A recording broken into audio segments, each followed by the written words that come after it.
نحمده ونصلي ونسلم على رسوله الكريم اما بعد فاعوذ بالله من الشیطان الرجیم بسم اللہ الرحمن الرحیم۔ آج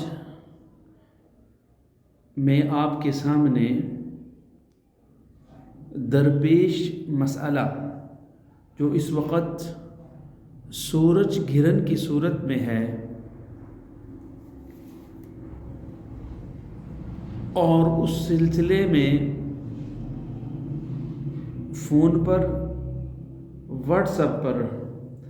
اور بنفس نفیس جو مسئلہ پوچھا جا رہا ہے، قرآن و سنت کی روشنی میں آپ احباب کو جو میرے سامنے موجود ہے، میری مائیں بہنیں جو میری گفتگو کو سماعت کر رہی ہیں ان کو، اور جو میرے بھائی اس کلپ کو ریکارڈ کرنے کے لیے حاضر خدمت ہوئے ہیں، تمام کا شکریہ ادا کرتا ہوں۔ اس وقت جو میں نے حضور نبی کریم صلی اللہ تعالی علیہ وسلم کی حدیث پاک میں سے کہ آپ صلی اللہ علیہ وسلم نے فرمایا کہ ان الشمس والقمر آیۃ من آیات اللہ، یہ حضور صلی اللہ تعالی علیہ وسلم نے اس موقع پہ ارشاد فرمایا تھا جب آپ کا لخت جگر نور نظر آپ کا پیارا بیٹا دنیا سے الوداع ہوا اور لوگوں نے یہ کہنا شروع کر دیا کہ آقا حضور نبی اقدس صلی اللہ تعالی علیہ وسلم کے بیٹے کے دنیا سے جانے کی وجہ سے یہ سورج گرہن ہوا ہے، تو اللہ کے حبیب جناب حضرت محمد الرسول اللہ صلی اللہ علیہ وسلم نے ان تمام لوگوں کو خبردار کیا، حالانکہ اس بات کو اپنے حق میں وہ کیش کر سکتے تھے اور اپنے آپ کی نبوت کے لیے دلیل اور اس کو گواہ بنا کر کے کہ اللہ کی مخلوقات میں بھی اللہ کی مخلوق ان کی نبوت کی گواہی اور شہادت پیش کر رہی ہے۔ اس کے برخلاف امام الانبیاء جناب حضرت محمد الرسول اللہ صلی اللہ علیہ وسلم نے فرمایا کہ اللہ کی نشانیوں میں سے ایک نشانی ہے، اور یہ نشانیاں ہیں سورج اور قمر۔ کسی کے دنیا سے جانے یا کسی کے دنیا میں آنے، زندگی اور موت سے ان کا کوئی تعلق نہیں ہے، یہ اپنا جو اللہ کی طرف سے ملنے والا حکم ہوتا ہے یہ اس کے پابند ہے۔ تو میرے دوستو، حضور نبی کریم صلی اللہ تعالی علیہ وسلم نے اس پر جو عمل بتایا وہ کیا تھا کہ امام الانبیاء جناب حضرت محمد الرسول اللہ صلی اللہ علیہ وسلم نے کسوف اور خسوف یعنی چاند گرہن کی اور سورج گرہن کی باقاعدہ نماز بتائی، اور حضور نبی کریم صلی اللہ تعالی علیہ وسلم نے فرمایا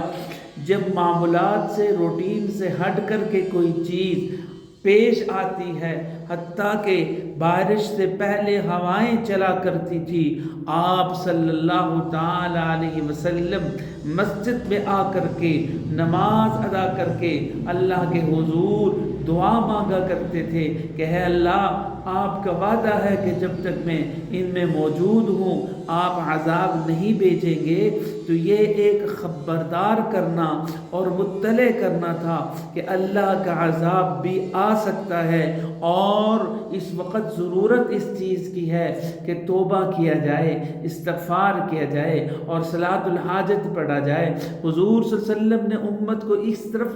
جو ہے متوجہ کیا، اور اللہ کے حضور عاجزی، انکساری، عجز اور نیازمندی کے ساتھ پیش ہو کر کے اپنے گناہوں سے تائب ہونا اور توبہ کرنا یہ سکھلایا، اور اللہ تبارک و تعالیٰ کے حضور اپنے لیے مانگنا سکھایا۔ اور اس صورت میں حضور صلی اللہ علیہ وسلم نے اجتماعی طور پر بھی کہ سارے حاضر ہو کر کے خسوف اور کسوف پڑھیں، یعنی چاند کی نماز بھی ہے جب چاند کو گرہن لگے اور سورج کو جب گرہن لگے اس وقت نماز پڑھے۔ اب اس وقت جو ضرورت ہے کہ بھئی اب جو سورج چونکہ جو ہے نا سورج گرہن ہو رہا ہے، سورج جو ہے اس کے سامنے چاند آ گیا ہے، تو پاکستان کے اندر جو اس کا وقت بتایا جا رہا ہے وہ تقریباً 4 بجے سے لے کر کے 5، 5:30، 6 بجے تک کا جو یہ وقت ہے، اس وقت کیا کرنا چاہیے؟ چونکہ حضور صلی اللہ علیہ وسلم کے نام لیواؤں کو ڈرا کر کے بدعات کی طرف، رسومات کی طرف، اللہ کے غیر کی طرف متوجہ کیا جا رہا ہے، اس وقت لازم اور ضروری یہ ہے کہ اللہ کے پاک پیغمبر کے ارشادات میں سے وہ بتلایا جائے کہ اللہ تبارک و تعالیٰ کے پیارے نبی صلی اللہ علیہ وسلم نے کیا بتلایا کہ امت کو، امتیوں کو، کلمہ پڑھنے والوں کو اس طرف لگایا کہ ہاں یہ بات ضرور ہے کہ آہوزاری کی جائے، اللہ سے مانگا جائے، اللہ تبارک و تعالیٰ کے حضور اپنے گناہوں کی معافی مانگی جائے، استغفار کیا جائے۔ 2 گروہ ہمیشہ وہ سامنے آتے ہیں، ایک تو وہ جو بالکل پرواہ ہی نہیں کرتا، اس کو بھی خبردار کیا کہ ایسی چیز نہیں ہے کہ آپ نے بالکل ہی بے پرواہ رہنا ہے اور آپ کو خیال تک ہی نہ ہو کہ یہ معمولات سے ہٹ کے، روٹین سے ہٹ کے اگر ایک چیز ہے یہ آ گئی ہے تو اللہ قادر ہے کہ اسی کو ایک باضابطہ صورت دے کر کے اندھیرا ہی کر دے، تو اس چیز پر بھی قادر ہے۔ تو ایک وہ، دوسرا وہ جو مطلب یہ ہے کہ جو اللہ کے رسول صلی اللہ علیہ وسلم نے چیز بتلائی نہیں کہ بھئی یہ کام کرنا، تو بھئی دوستو وہ کام کر کے اللہ اور اللہ کے رسول کو ناراض کرنا، ان سے بھی بچا جائے۔ اب کرنے کے کام کیا ہے؟ کرنے کے کام کیا ہے؟ وہ یہ ہیں کہ آپ صلاۃ التوبہ پڑھیں،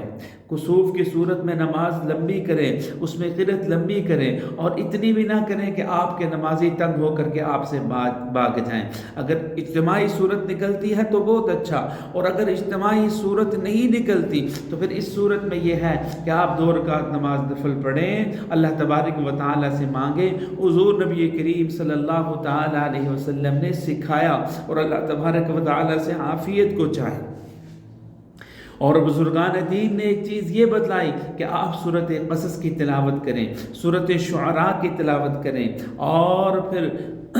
جو حاملہ عورت جو ہے نا وہ ڈسٹرب ہو رہی ہوتی ہیں کہ